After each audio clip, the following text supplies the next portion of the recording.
Hoje vamos falar de um dos livros históricos da Bíblia, o livro de Esdras. Ele relata eventos importantes relacionados ao retorno dos judeus do exílio babilônico e à reconstrução do Templo de Jerusalém. Então, sem mais enrolações, bora pro vídeo!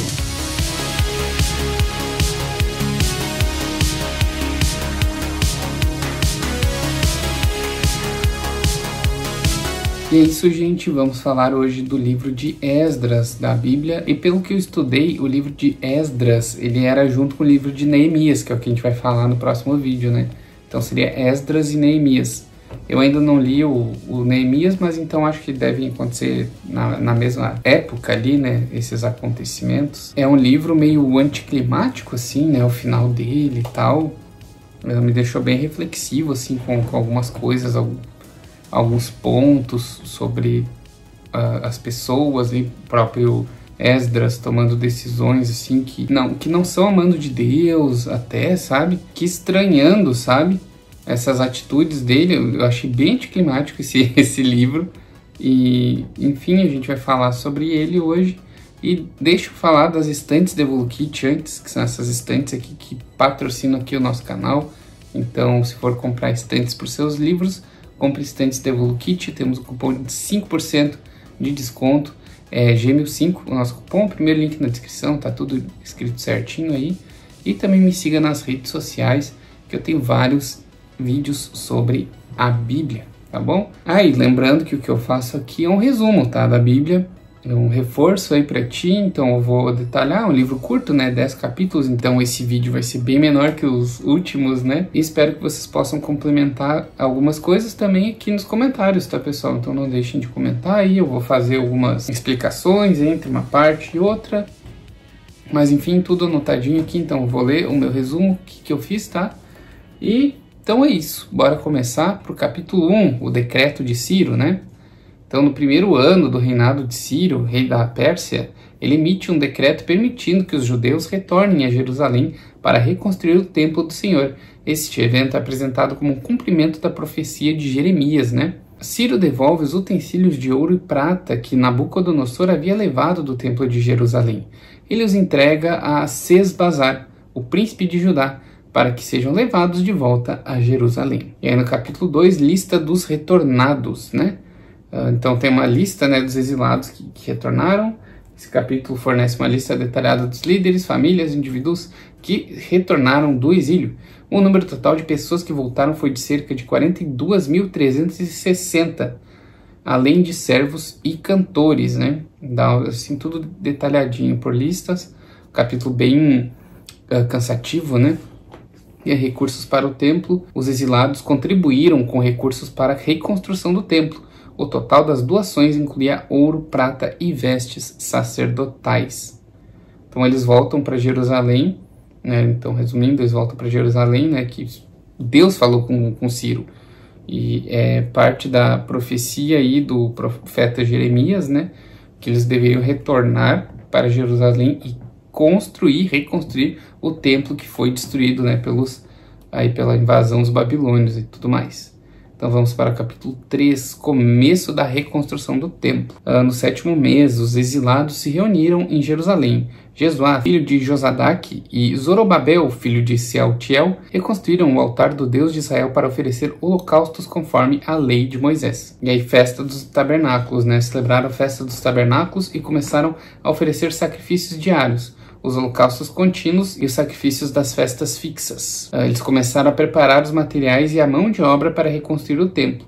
Finalmente lançaram os alicerces do templo com grande celebração, louvor e ação de graças. Houve um misto de alegria e choro entre o povo, especialmente os mais velhos que haviam visto o templo anterior, né? Então, essa primeira parte, o nosso protagonista, né, não é ainda o Esdras. Aqui o nosso protagonista é o Zorobabel, tá? Chega até o capítulo 6, né? Então, no capítulo 4 é a oposição à reconstrução. Os inimigos interferem. Os adversários de Judá e Benjamim ofereceram ajuda na construção do templo, mas Zorobabel, Jesuá e os demais líderes recusaram, dizendo que construiriam sozinhos para o Senhor. Oposição persistente. Os inimigos desencorajam o povo de Judá, aterrorizando-os para que parassem a construção. Durante o reinado de Assuero, né, o Xerxes I, e Artaxerxes enviaram cartas acusando os judeus de rebeldia, o que resultou na suspensão da obra. E a gente tem a suspensão da obra, né? O Artaxerxes emitiu um decreto ordenando a suspensão da construção do templo, e os trabalhos foram interrompidos até o 2º ano do reinado de Dário, rei da Pérsia. E capítulo 5, retomada da reconstrução. Profecias de Ageu e Zacarias. Sob a influência e incentivo dos profetas Ageu e Zacarias, filho de Ido, os judeus retomaram a construção do templo. Tatenai, governador da região a oeste do Eufrates, junto com outros oficiais, questionou a retomada da construção e enviou uma carta ao rei Dário, buscando confirmação sobre a permissão para reconstruir o templo. E os líderes judeus responderam que estavam reconstruindo o templo que um grande rei de Israel havia construído muitos anos antes, mas que foi destruído por Nabucodonosor devido aos pecados do povo.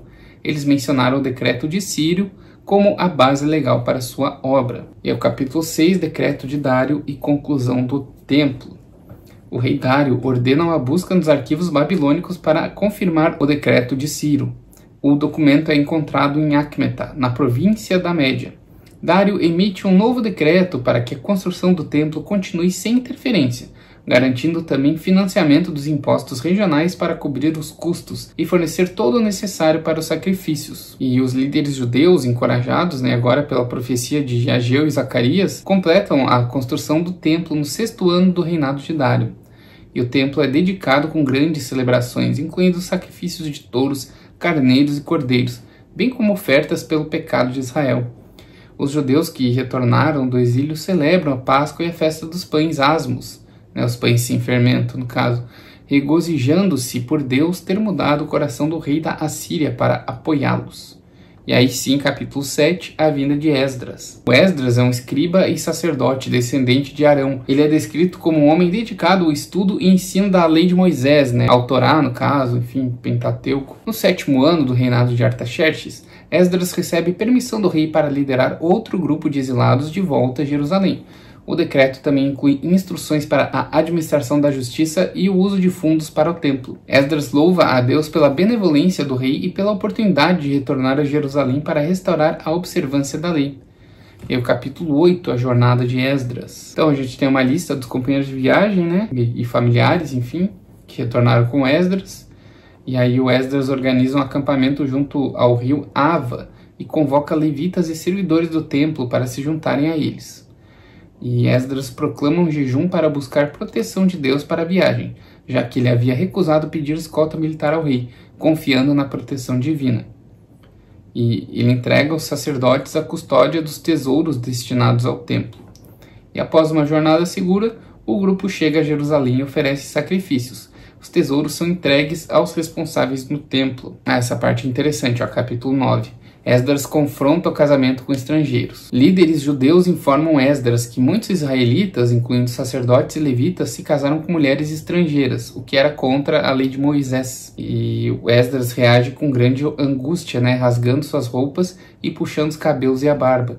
Ele se prostra em oração, confessando os pecados do povo e pedindo perdão a Deus. E Esdras faz uma oração pública de confissão e arrependimento, reconhecendo a misericórdia de Deus em permitir o retorno do exílio e temendo a ira divina por causa das transgressões. E aí, capítulo 10, reforma e separação dos casamentos mistos. Lembrando, Esdras, um estudioso do Torá, das leis de Moisés, fala isso, que a lei não permitia casamento com pessoas estrangeiras, tá? Guardem bem essa informação.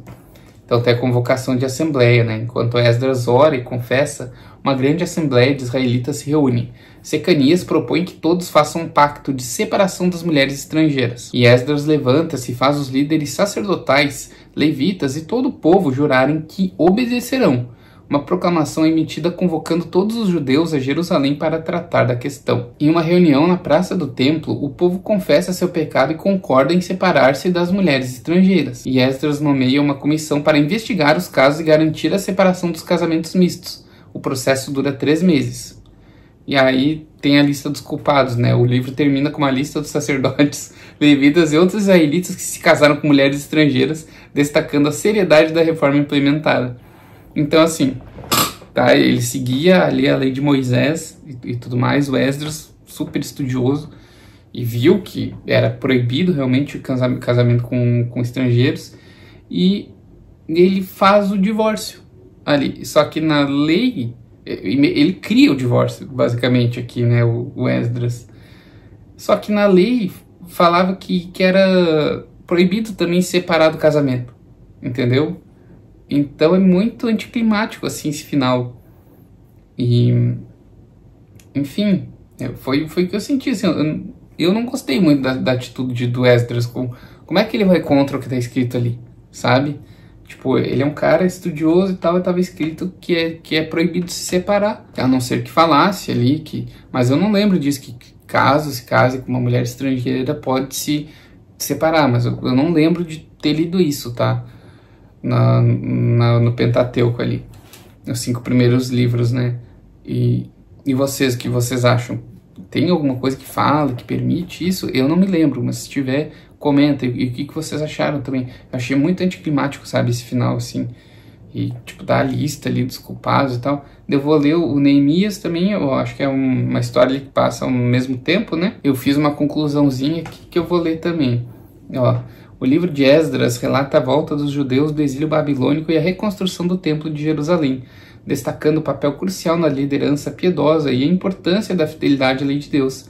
A narrativa mostra como, sob a orientação de líderes como Zorobabel e Esdras, e com apoio de profetas como Ageu e Zacarias, o povo supera a oposição e restaura tanto o templo quanto a prática religiosa.